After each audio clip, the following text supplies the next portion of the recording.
Bonjour chers éveillés, je suis ravie de vous retrouver pour la lecture de fréquences expérimentales d'Amandine.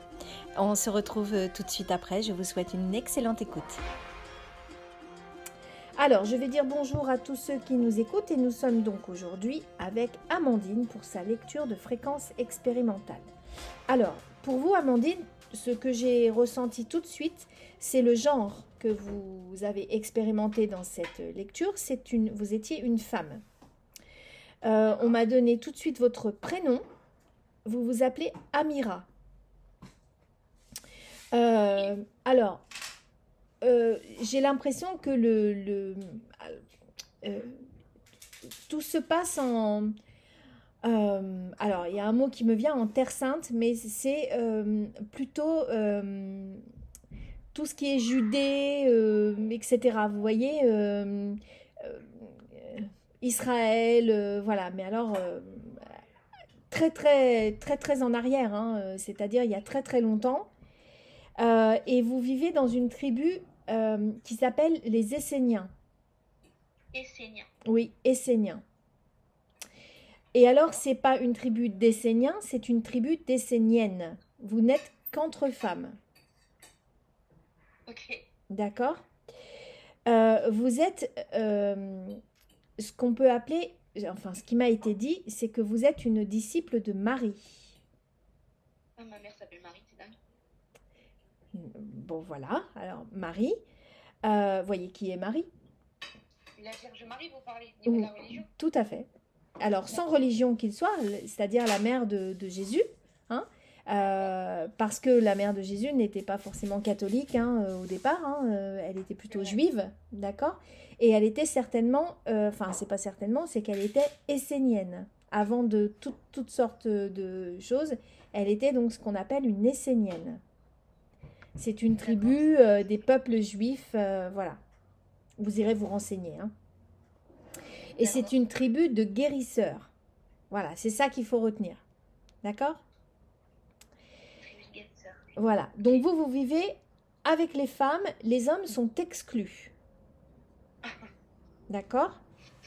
Ok. Alors, dans cette vie-là, vous apprenez ce qu'est la guérison. Mais chacun a sa tâche dans cette tribu, hein, je vais dire ça comme ça, dans ce clan. Chacun a sa tâche et vous êtes dédié à l'accouchement. D'accord? Donc, vous vous consacrez à la naissance des enfants.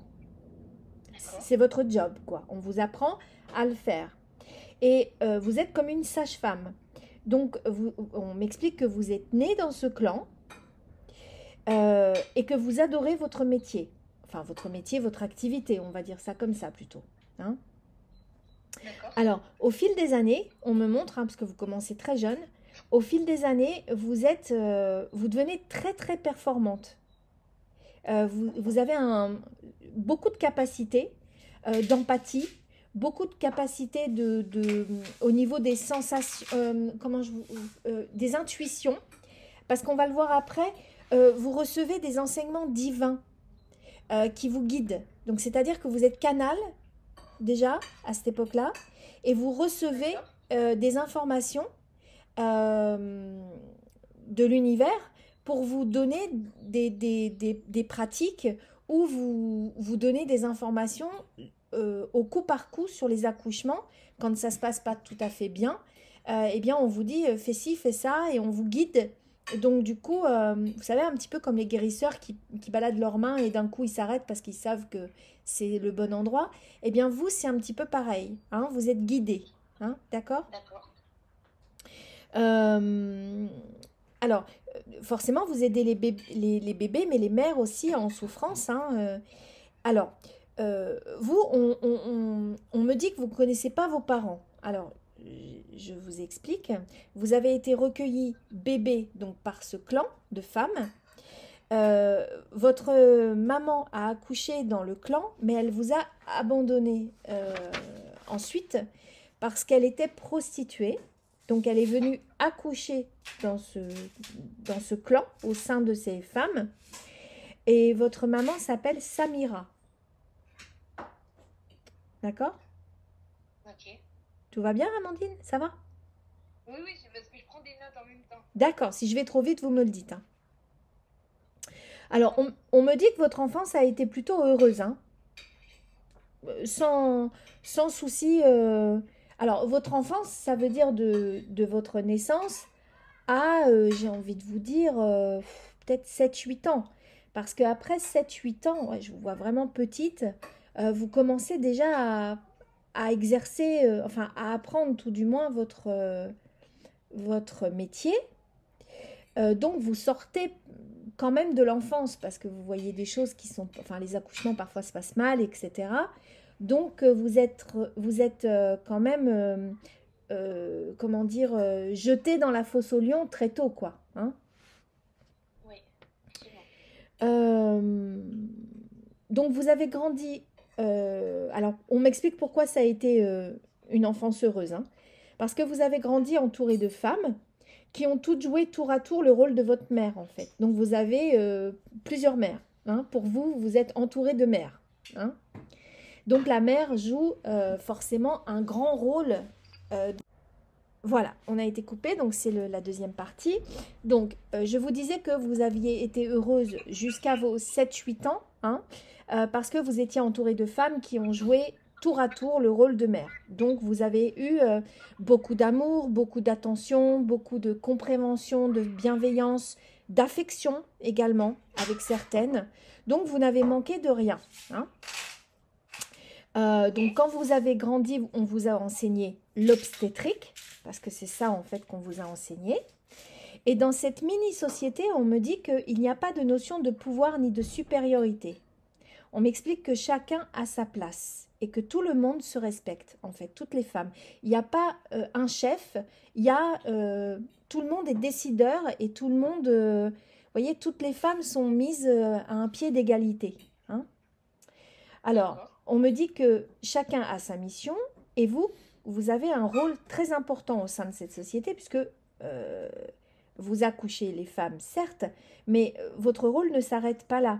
C'est-à-dire que euh, on pourrait dire que vous êtes comme une puéricultrice, voyez? Donc vous vous occupez Ouais. des soins du bébé, mais aussi des soins de la femme. Alors, j'ai envie de vous dire physiquement, mais également déjà à l'époque, on a l'impression que c'est mieux aujourd'hui qu'avant, mais de ce que j'ai vu, c'était pas mal du tout dans ce temps-là, puisqu'on prenait vraiment la charge émotionnelle de la femme qui vient d'accoucher. Hein, on la prenait en compte, vraiment. Et ça, c'était votre rôle. Ça vous incombait. Donc, si vous voulez, vous aviez tout un... Vous avez le package, quoi. Hein, c'est... Oui, Voilà, vous aviez le tout, quoi. D'accord? d'accord. Oui, voilà, j'avais marqué allaitement aussi, hein, vous aidez les mères à allaiter, etc. Donc, vous voyez, vous avez un... Ça va de zéro à la fin, c'est-à-dire que ça englobe la maternité, toute la maternité.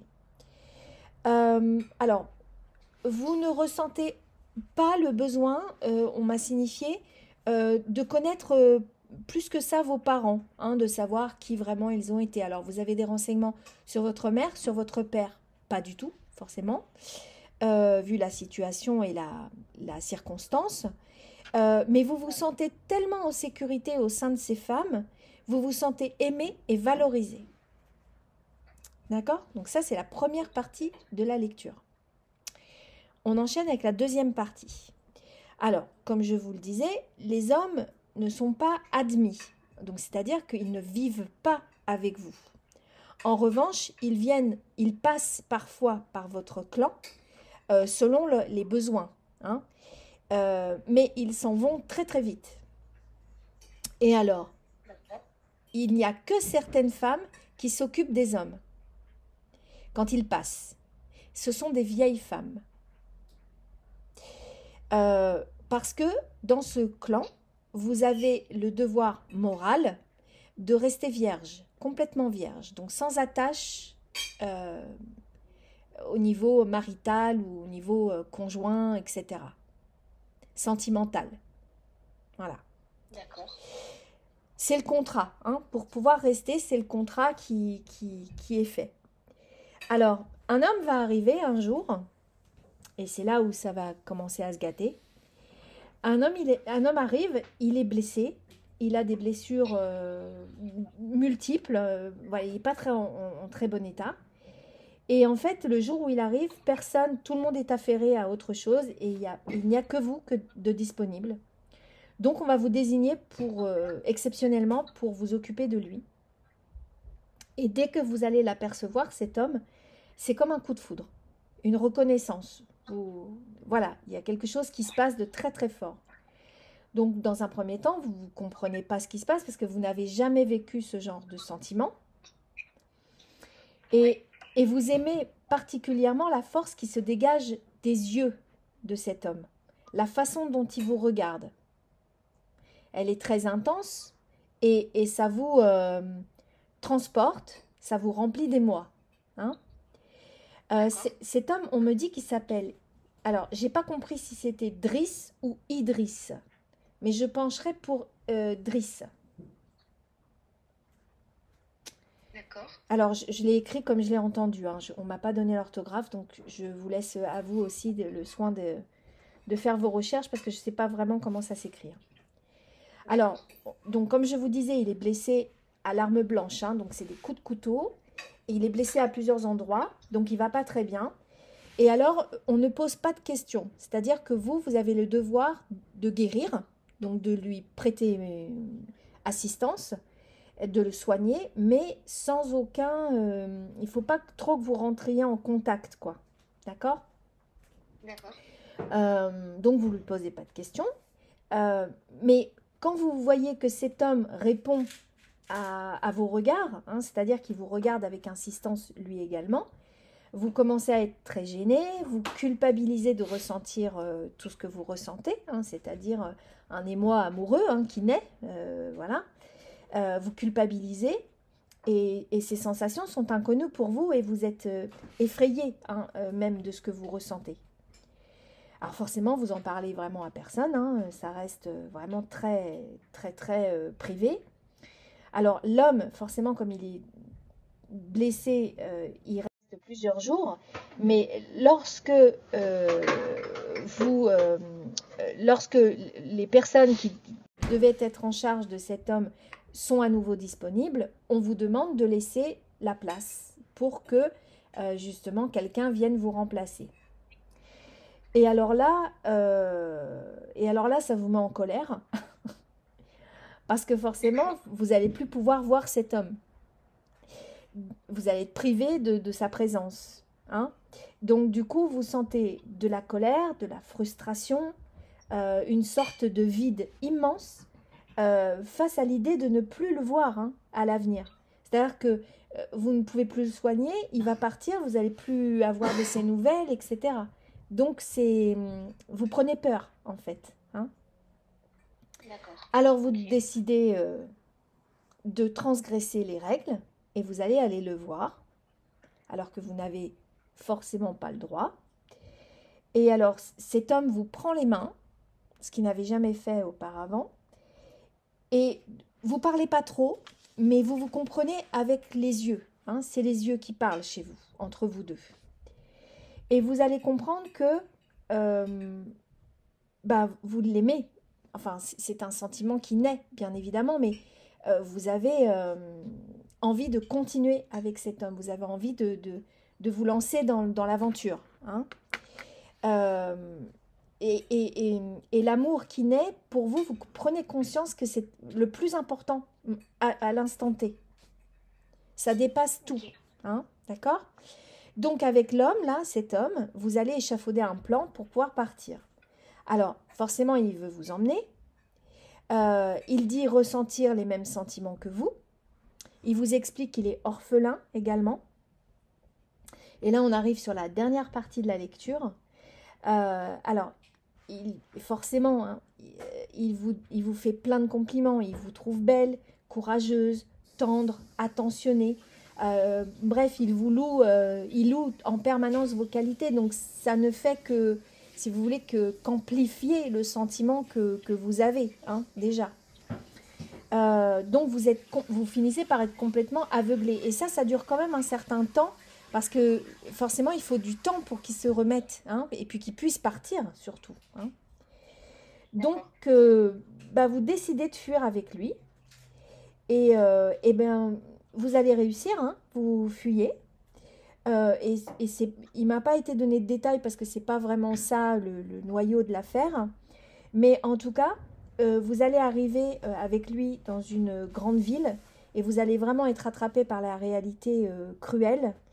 Donc vous arrivez dans cette grande ville où il y a des marchés, enfin c'est bruyant, il y a beaucoup de bruit, etc.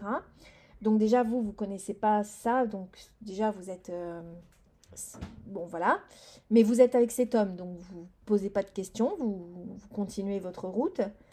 Et il vous explique qu'il doit aller prévenir quelqu'un pour qu'on puisse vous aider. Hein? Pour qu'on puisse m'aider? Vous aider, vous deux. C'est-à-dire voilà, dans votre fuite, pour qu'on puisse vous donner un petit coup de main, voilà, il connaît quelqu'un. Donc, voilà. Alors, il faut aussi prendre conscience que jamais, il faut que je vous précise ça, c'est que jamais vous ne lui avez demandé pourquoi il était blessé. Vous voyez, ça vous a, quand vous le soignez, il n'y avait qu'une chose dans votre tête, c'était de le remettre sur pied. Et vous n'avez jamais songé à lui demander pourquoi il avait eu ces blessures. D'accord? Ah oui, d'accord. Alors, ça n'est pas expliqué dans la lecture, mais on peut se dire quand même que cet homme n'était pas clair à la base. D'accord, hein, il avait certainement, c'était ou un voleur, un brigand, enfin je ne sais pas, mais quelqu'un avec qui, en tout cas, il y avait eu bataille et voilà, hein, coup de couteau, quoi. D'accord.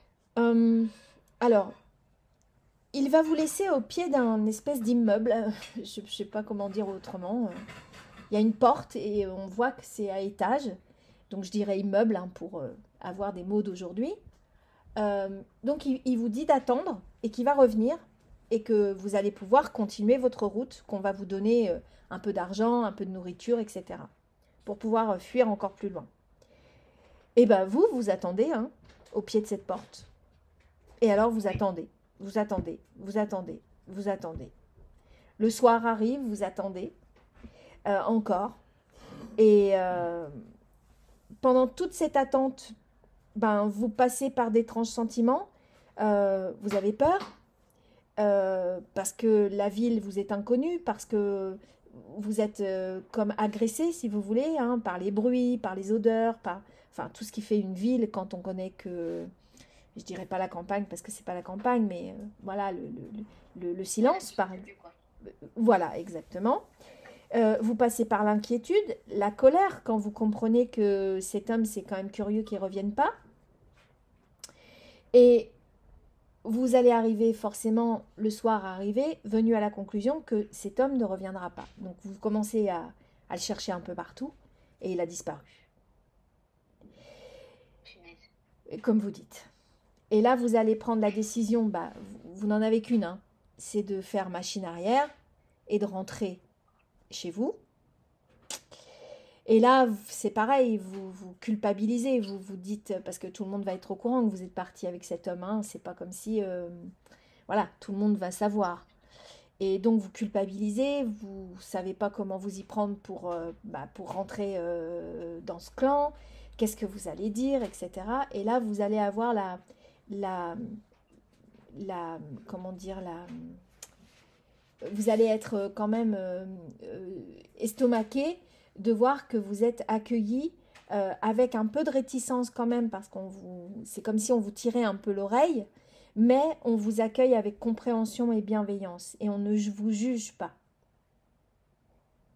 Oui, quand même. Donc vous rentrez, et alors vous allez vous jurer à vous-même, donc c'est un vœu que vous faites, de ne plus faire confiance du tout aux hommes. Et vous décidez de rester exercer votre activité jusqu'au bout, sans trahir votre serment. Voilà pour la lecture. Amandine, je vais arrêter tout de suite l'enregistrement pour qu'on puisse continuer, parce que je pense qu'on a plein de choses à se dire. Voilà. Oui. Allez, c'est parti. Voilà, chers éveillés, j'espère que vous avez passé un bon moment. On se retrouve très vite pour de nouvelles vidéos. En attendant, prenez bien soin de vous. À bientôt. Ciao, bye bye.